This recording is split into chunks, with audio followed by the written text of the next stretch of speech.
Now to the cackling witch herself, Joy Behar from The View, whose jealousy is something to behold.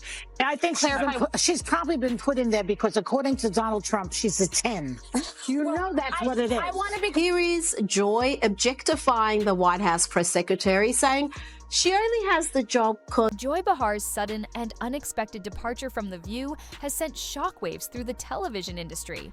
Fans, critics, and even her longtime co-hosts are scrambling for answers, trying to piece together what really happened behind the scenes. Known for her sharp tongue and fearless opinions, Behar has never shied away from controversy, but this time, it seems that things may have finally spiraled out of control.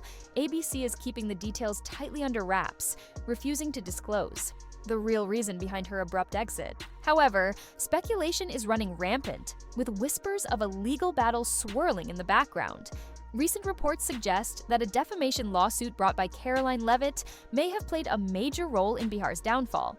Given Behar's history of unfiltered commentary, many are now questioning whether this lawsuit was the final nail in the coffin. It all began when Behar made a scathing remark about Leavitt, who serves as Donald Trump's press secretary. During a segment that quickly went viral, Behar implied that Leavitt's position had little to do with her political or professional qualifications, but was instead based on her physical appearance. That comment ignited immediate backlash, with critics slamming Behar for hypocrisy and outright disrespect. The irony was hard to overlook. Behar has spent years positioning herself as a champion of women's rights, consistently calling out sexism in politics, media, and entertainment. Yet, in one careless moment, she did exactly what she has criticized others for. The audience's reaction was instantaneous. Gasps rippled through The View's studio, and even her co-hosts, who are accustomed to her no-holds-barred commentary, were visibly stunned. Empowering feminist Joy herself, everyone. And this is why, of course, she's on The View and not working for the most powerful man in the world. Despite the growing backlash, Behar seemed largely unfazed. Instead of addressing the outrage directly, she brushed it off as if it were just another fleeting controversy. However, this was not just another scandal, it was a full-blown crisis. Things took a drastic turn when Karoline Leavitt decided she would not let the matter slide. Rather than simply condemning Behar's remarks in a public statement, Leavitt opted to take it to the courts. She filed a... She's probably been put in there because, according to Donald Trump, she's a 10. You know that's what it is. I want to be clear, though. It's not her first job. It was her first press briefing. She worked in the previous administration. Defamation lawsuit, arguing that Behar's comments not only offended her, but actively damaged her professional reputation. To complicate matters for Behar, the lawsuit alleged that her remarks weren't just an offhanded mistake, but a deliberate attack aimed at discrediting Leavitt. As the legal battle gained momentum, ABC found itself in a precarious position. The network had stood by Behar through countless controversies, but this time, the stakes were markedly different. A defamation lawsuit isn't merely bad press. It poses a potential financial and reputational disaster for the network. Behind the scenes, executives scrambled to devise their next move. If they backed Behar, they would be locking themselves into a brutal legal fight that could drag the network's name through the mud for months, if not years. However, if they cut ties with her, they would be losing one of The View's biggest headline makers. Tension ran high within the organization. Staff members were reportedly divided. Some believed Behar had finally crossed the line, while others insisted she was being unfairly targeted. Insiders revealed that discussions were already underway about how to handle the fallout.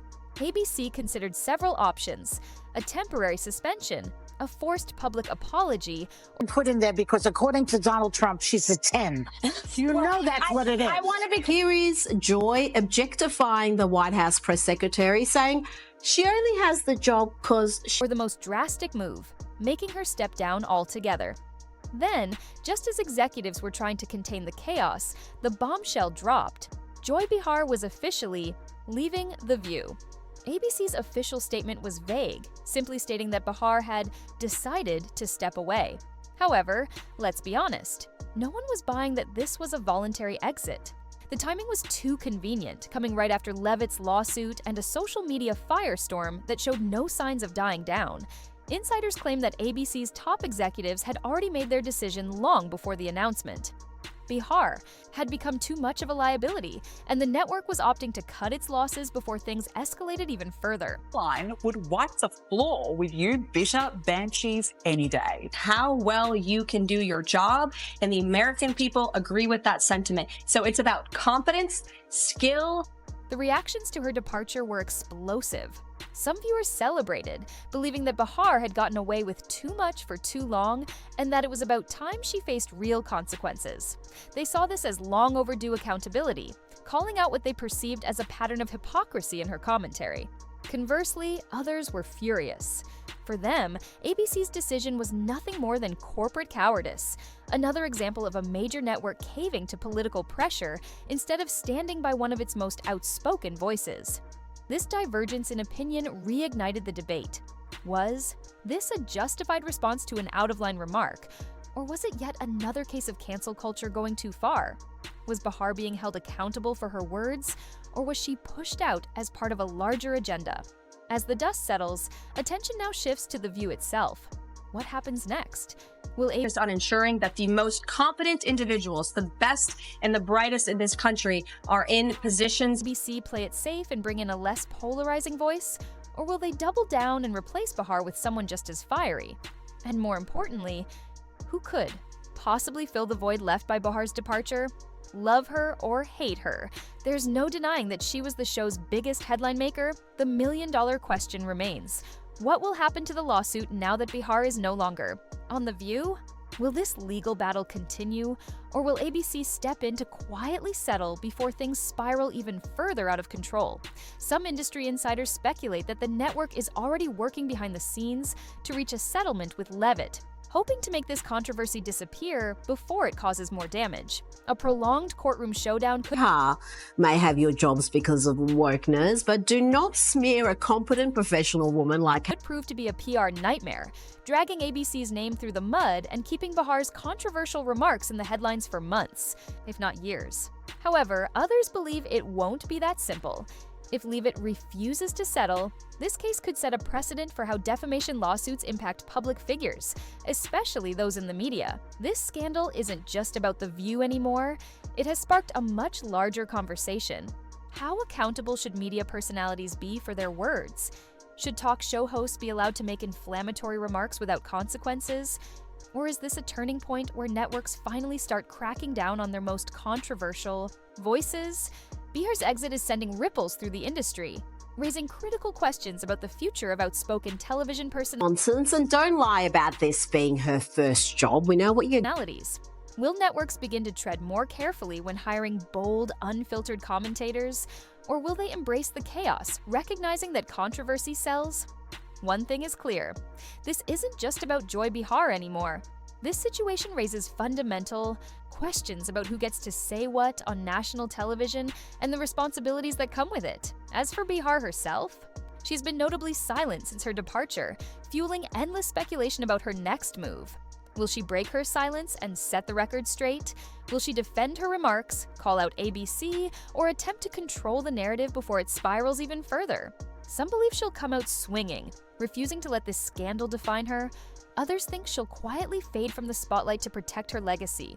Regardless of what happens next, one thing is undeniable: Joy Behar's exit marks the end of an era for television, especially for The View, where her wit and insight have been pivotal for years. As one of the original co-hosts, Behar has shaped the discussions that captivated audiences and sparked conversations across the country.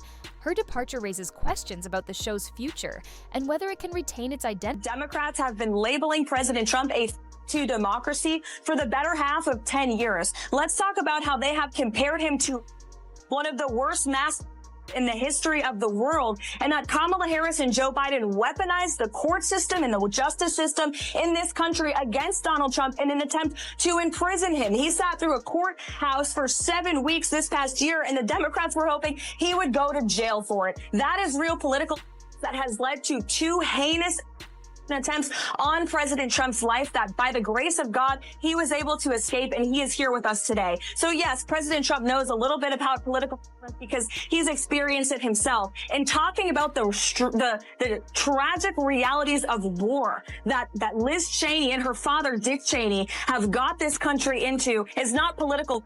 It's talking about the reality of the foreign conflicts that the Washington, D.C. establishment have sold. Without her presence. But is this merely the beginning of an even larger media shakeup? With Behar gone, the dynamics of The View will inevitably change, potentially leading to a shift in how the show addresses hot-button issues and engages its audience. Viewers are left wondering who will fill her shoes and how the new host will fit into the established framework of the show. Now, it's your turn. Was Behar's departure justified, or was she unfairly pushed out? Many fans have differing opinions on her exit. Some argue that it was time for a change, while others believe she still had much to contribute. Will The View bounce back stronger than ever, or is this the beginning of a new, more cautious era for the show? This pivotal moment could redefine the show's identity and its approach to topical discussions. As fans of The View, we want to hear from you. Drop your thoughts in the comments below. We want to hear everything. And don't forget to like, subscribe, and turn on notifications so you don't miss the next major twist in this unfolding media saga. Your input is vital as we navigate this significant transition together. Trust me, this story is far from over.